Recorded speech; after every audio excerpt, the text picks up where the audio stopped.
This is chapter 33 of the Daode Jing, which I have engraved on the posts that hold up the roof beam of my house. So this is one of the absolutely most important.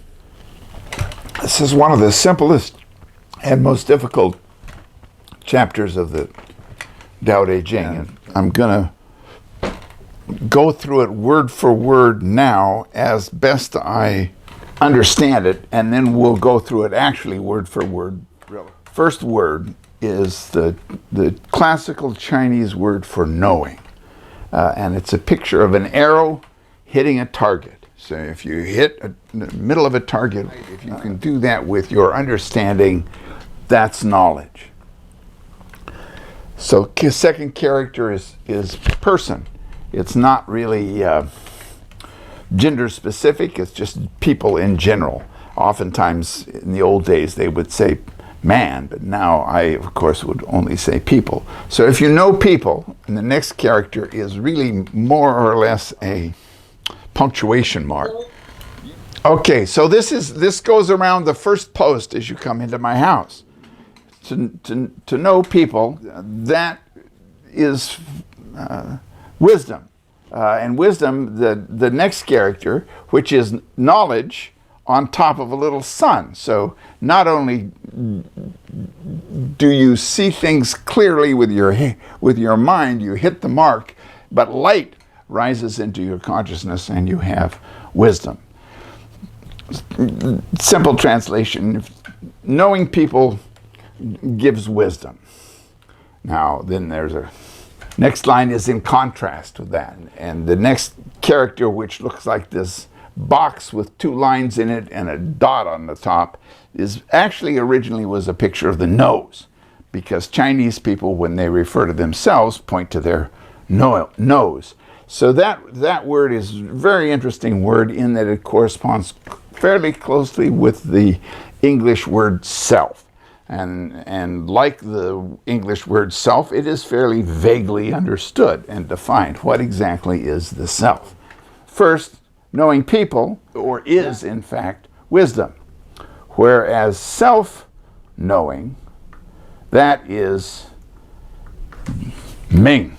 Ming, of course, is a combination of the sun, the little figure on the left, and the moon, the little figure on the right.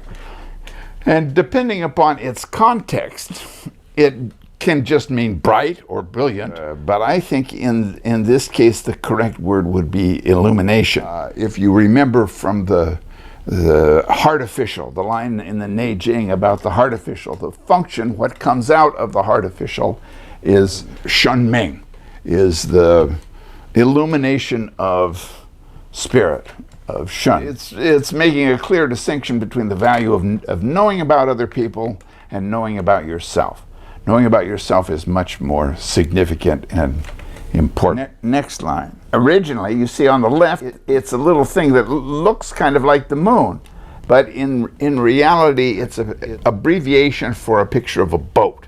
On the other side of it, there are two pieces of it. The bottom piece has this character here. I'm going to go back to this character. This character is Li, and it's the character for physical strength.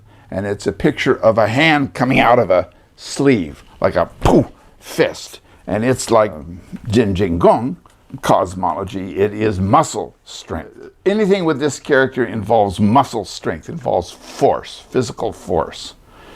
Now, without that character stuck in the bottom of it, this was a picture of a boat with two hands carrying fire. And it was a word that its original meaning has been forgotten, but it came to be adopted as the personal pronoun of the emperor. So this was like the imperial we, but in classical Chinese they used that character minus the Li figure. With the Li, that came to mean essentially dominance, to have power over other people, which in Chinese cosmology was part of the divine plan, that there be somebody appointed by heaven to have power over you. That would be the emperor. And whoever the emperor appoints, down to your older brother. You know, if you look in the dictionary for the meaning of this character, it basically says victory or conquest, or basically dominance. Having dominance over people requires that you have, this is the word for have, strength. Then again, we have this parallel line, self-dominance, self-control, being able to regulate your insides. This requires this word, Jiang. It's in contrast to Li. And in terms of Jin Jing Gong, the same contrast that is made between muscle force and tendon force, between pushing force, between acting out of pure physical strength and bending, having soft strength, having internal strength, having something inside that can see yourself and maybe even change yourself. It's a very interesting word. You see on the left, there's this, you see this character on the left? Or this part of the character on the left? Does everybody see that? Yeah. That's the radical that comes from the word for bow. Interestingly enough, the bow that is being represented is not like an English bow, like a long bow. It is what they call composite bow, which was the kind of bow used by the guys in the steppes that would periodically come down and pillage the farmers in China. But the word in general in Chinese language is the word for softness. It's the word for like tendon strength. Like a bow has tendon strength as opposed to muscle strength. And it gives when you pull it. So there basically is a distinction being made here in classical Chinese in Lao Tzu between the idea of brute force or physical force or dominating people, and through control of your own inner world, having a force that is seen and recognized and works more like being pulled rather than being pushed.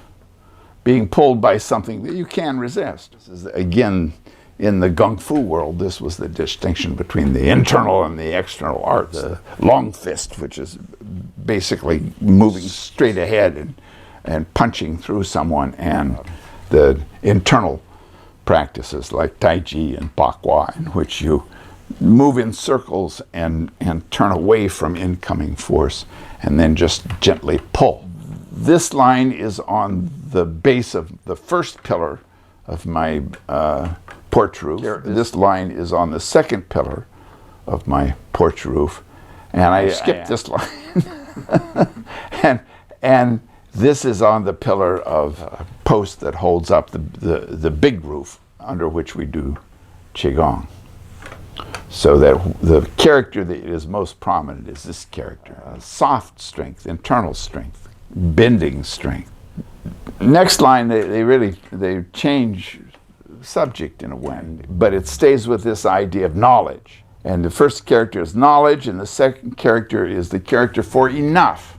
And then this again is a particle, and this is the word for wealth, which is like having a field, source of wealth, having a voice that you can speak, and having a house, having a roof. So your wealth is the basic Chinese classical word for wealth.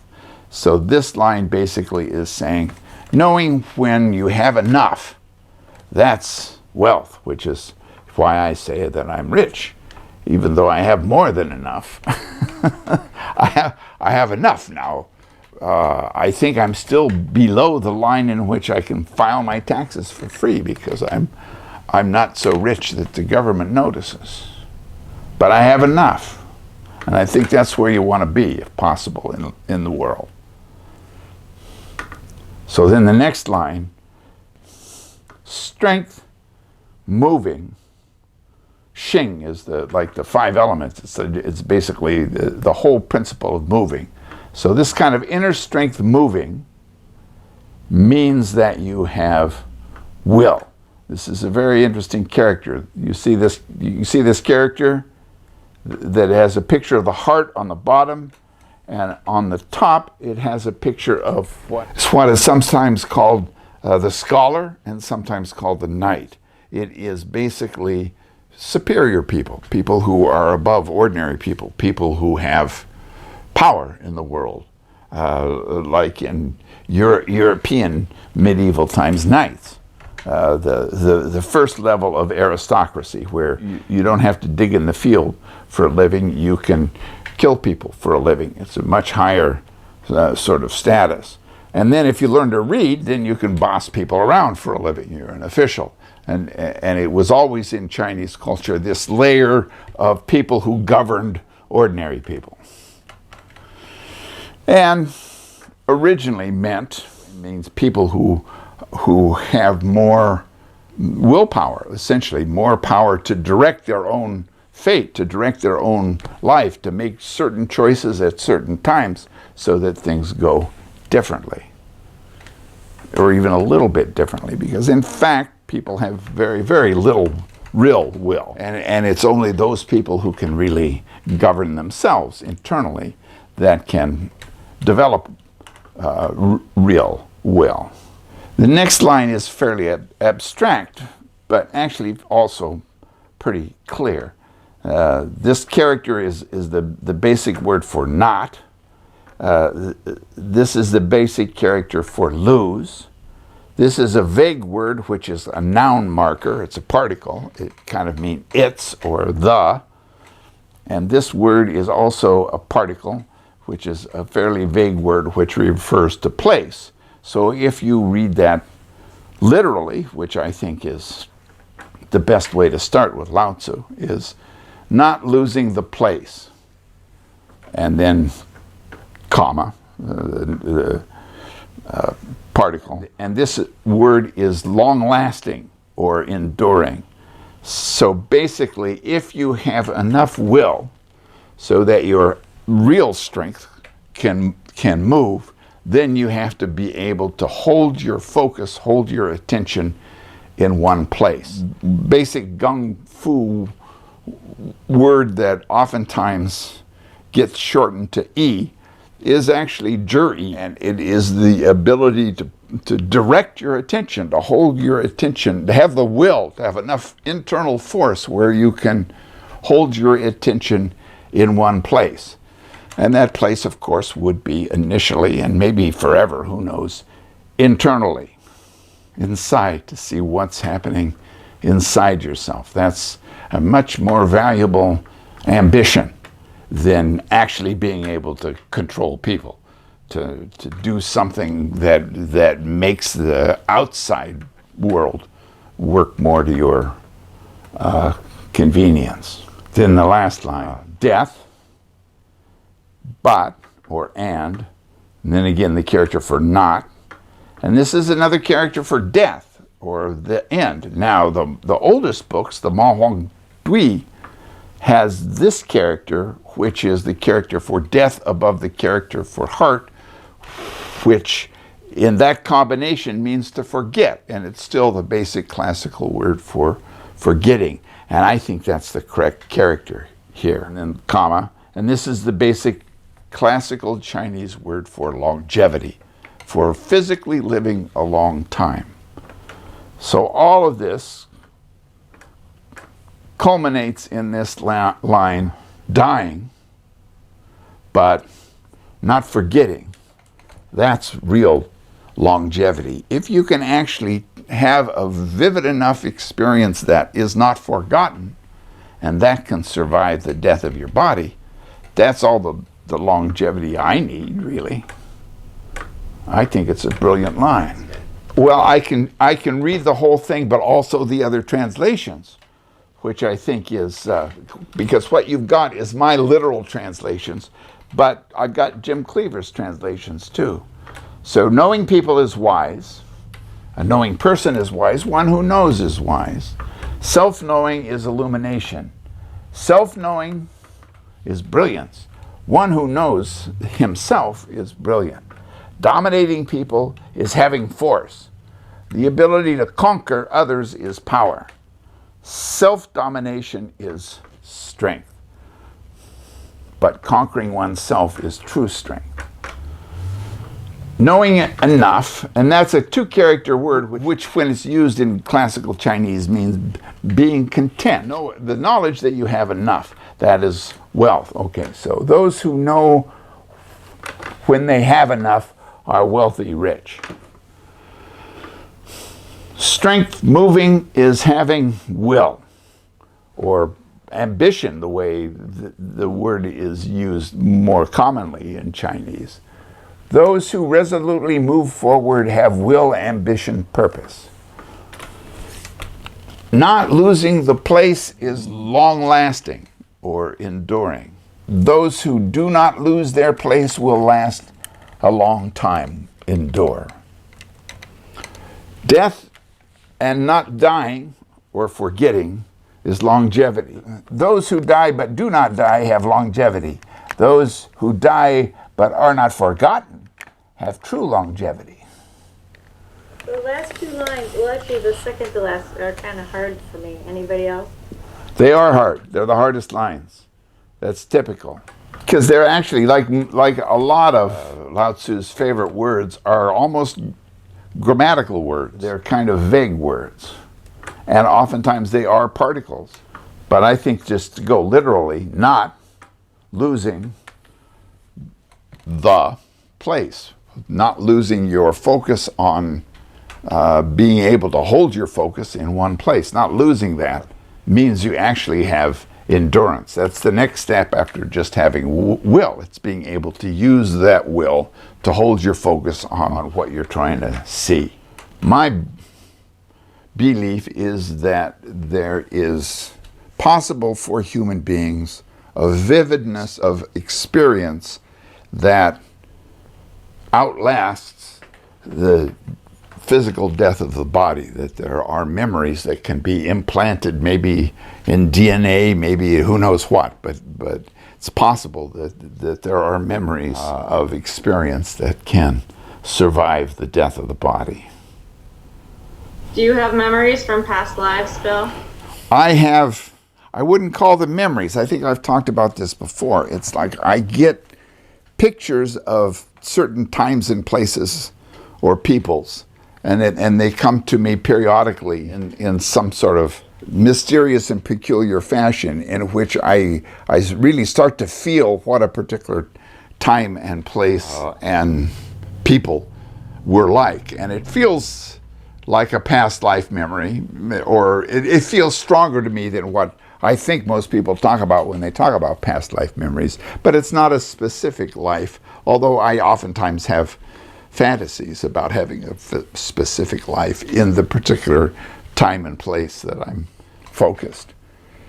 Right now, if you must know, since you didn't ask, I'm traveling with the Scythians, who have composite bows and ride bareback on horses, and had a huge empire around 900 BC, and may even have provided the first Qin emperor who united China. That's at least the thesis of the guy that I'm currently reading. For some reason, I get really obsessed with a particular time and place, and something that feels significant that happened.